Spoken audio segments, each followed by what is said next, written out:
किसी को मिस लिखा हुआ था, किसी को शिफ्टेड लिखा हुआ था, यहाँ तक कि किसी को एक्सपायर लिखा हुआ था। तो तहकीक के बाद पता चला कि किसी एक ख़ास आदमी के नाम से एक आदमी ने, किसी ने 100 फार्म, किसी ने 200 ऑनलाइन भर दिए और फार्म पर जो डेट देखने को मिली तो अंदाज़ा ये हुआ कि शायद ये प्री प्लान कई महीने से काम चल रहा है। उनके इल्म में ये बात नहीं है तो फिर इस पर जांच होनी चाहिए कि इसके पीछे क्या साजिश है। सिर्फ मुस्लिम ही नहीं, दलित, अदर बैकवर्ड वो सब हाशिए पर पहुंचाने की एक साजिश है।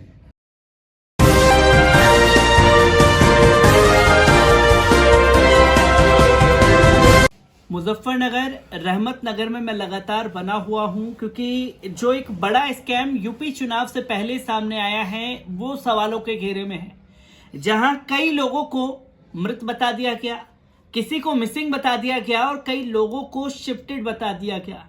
जब जमीनी हकीकत पर पहुंच करके हम लोगों ने वहां पर लोगों को पाया और जिन्हें मृत बताया गया वो जिंदा लोग भी हमें मिले, जिनको वोटर आईडी से बाहर कर दिया गया है और जिनके जरिए ये पूरी खबर और ये पूरा स्कैम जो सामने आया है।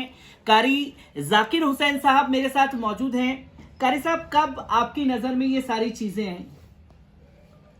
देखिए, जमीयतुल उलमा हिंद के हमारे कारकुनान इसमें बड़ी तादाद में ताउन कर रहे हैं, वोट बेदारी मुहिम चलाकर बूथ वाइज यहाँ उनका ताउन कर रहे हैं बेलदोस का। हमारे सामने एक बूथ पर पहुँचे तो वहाँ देखा कि बहुत बड़ी तादाद में फार्म रखे हुए हैं। उन फार्म पर नज़र पड़ी, उनको देखा कि ये क्या हैं। वो फार्म 7 उनमें किसी को मिस लिखा हुआ था, किसी को शिफ्टेड लिखा हुआ था और यहाँ तक कि किसी को एक्सपायर लिखा हुआ था।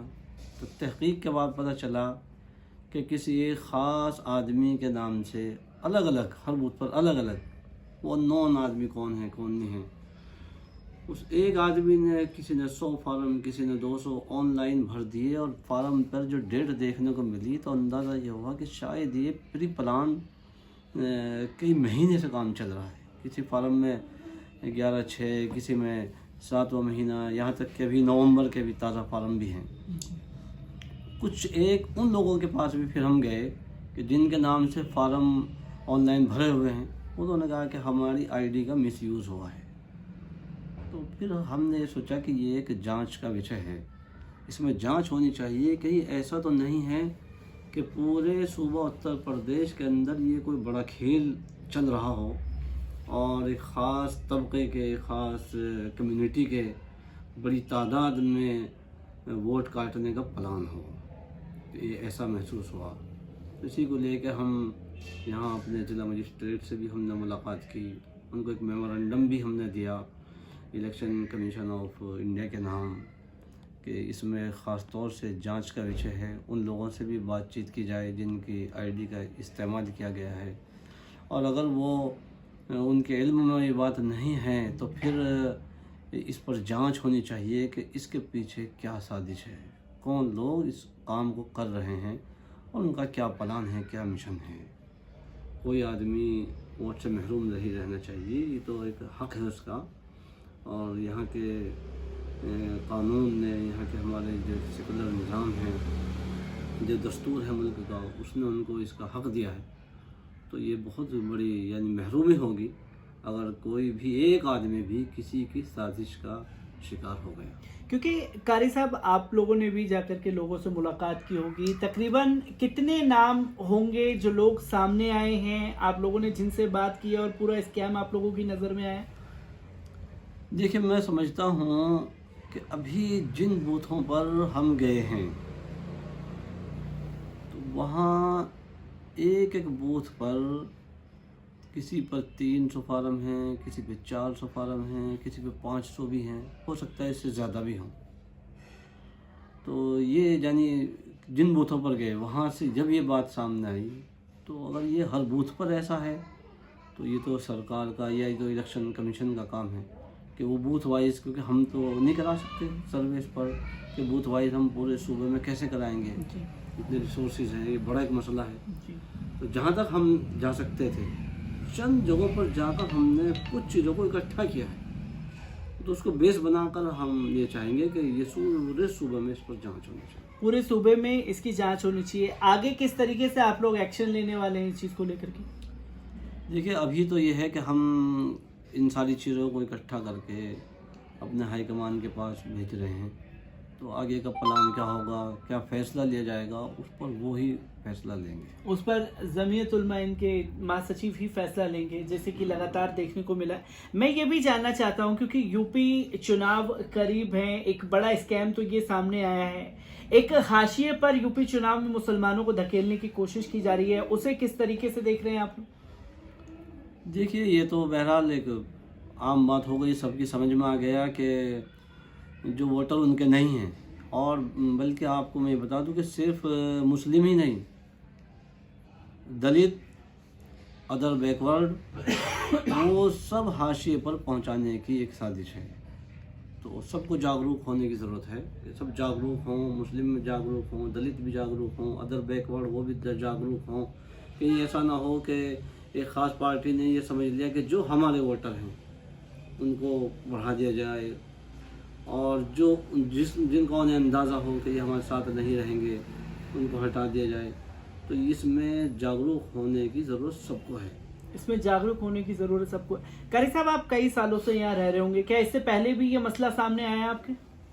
ना, ऐसा कभी नहीं हुआ, पहली मर्तबा। ये तो चौंका देने वाली बात है। ये अगर बहुत यानी ऐसा होता कि किसी एक मकान पर या किसी एक बूथ पर हो गया तो शायद ये मानते कि ये कुछ गलतफहमी हो गई या किसी की आपस की रंजिश से हो गया। ये हो सकता था कि रंजिशन हो गया, या कभी कभी ऐसा भी देखने को मिलता है कि पॉलिटिकल लोग आपस में कुछ ख़ास लोगों के कोई टारगेट बना देते हैं। तो हम तो ऐसे भी नहीं कि हमें कोई इलेक्शन लड़ना है, और ऐसे बड़ी तादाद में लोग हैं कि उनका सियासत से कोई ताल्लुक़ भी नहीं है कि उनको कोई इलेक्शन लड़ना है। तो ये तो एक प्री प्लान ही काम है कि जो इतनी बड़ी तादाद में नाम सामने आ रहे हैं। इतनी बड़ी तादाद में नाम सामने आ रहे हैं। मैं एक आखिरी सवाल भी आपसे लेना चाहूँगा। जो स्कैम सामने आए और तमाम चीज़ें जो लगातार सामने आ रही हैं, लोगों को जागरूक होने के लिए जमीयत उलमा हिंद की तरफ से क्या मैसेज देना चाहेंगे? देखिए, जमीयत उलमा हिंद, हमारे सदर मोहतरम हज़रत मौलाना सैयद महमूद असद मदवी साहब, इस पर बाकायदा तहरीक के तरीके से लोगों को बेदार किया है हमने जगह जगह जाकर कि यह आपका हक़ है और होशियार होकर अपने वोट बनवाएं। और हम सिर्फ ये भी नहीं कि वो तबक़ात जो कहीं ना कहीं महरूमी का शिकार हैं, वो तबक़ात के जिनको नज़रअंदाज किया जाता है मुस्लिमों के साथ साथ, वो सब जागरूक हों और बेदार हों। और जमीयत उलमा हिंद ने तो इसकी बाकायदा तहरीक चलाई है कि वोट ज़रूर बनवाएं और वोट के अपने हक़ का इस्तेमाल भी ज़रूर करें। वोट के हक़ का इस्तेमाल ज़रूर करें।